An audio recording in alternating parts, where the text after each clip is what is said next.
একই অঙ্গে কত রূপ, কখনো মার্কিন প্রেসিডেন্ট ডোনাল্ড ট্রাম্প, কখনো তার পূর্বসূরি বারাক ওবামা, কখনো বা ফেসবুক ও মেটার সহ-প্রতিষ্ঠাতা ও প্রধান নির্বাহী মার্ক জাকারবার্গ। ক্ষণে ক্ষণে রূপ বদলে বিশ্বের আলোচিত রাজনীতিবিদ আর ব্যবসায়ী নেতাদের মুখাবয়ব ধারণ করছে একটি রোবট। হিউম্যানয়েড বা মানব সদৃশ এই রোবটের নাম রবার্ট। কৃত্রিম বুদ্ধিমত্তার মাধ্যমে যন্ত্রমানব কিভাবে আরও স্বাচ্ছন্দ্যে অনুভূতি প্রকাশে সক্ষম, সেটাই রবার্টের মাধ্যমে দেখানোর চেষ্টা করলেন নির্মাতারা। On fait des robots expressifs donc pour la communication, avec lesquels on peut interagir, qui montrent des émotions humaines.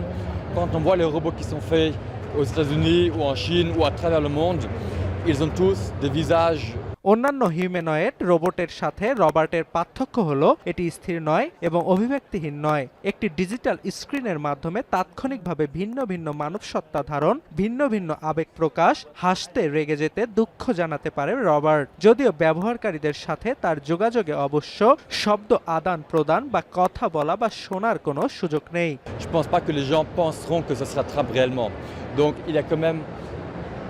Je ne pense pas que nous on soit dans la uncanny valley, puisque on n'a pas comme but d'être la personne. On n'a pas un masque en silicone, donc c'est clair que c'est un robot, c'est juste le visage qui montre. সুইজারল্যান্ডের জেনেভায় জাতিসংঘের পৃষ্ঠপোষকতায় অনুষ্ঠিত AI for good global summit প্রদর্শনীতে আনা হয়েছিল রবার্টকে।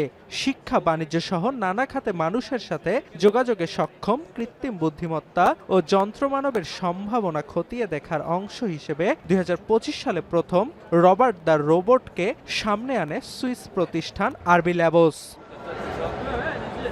অর্ণব প্রসাদ, এখন বিশ্ব।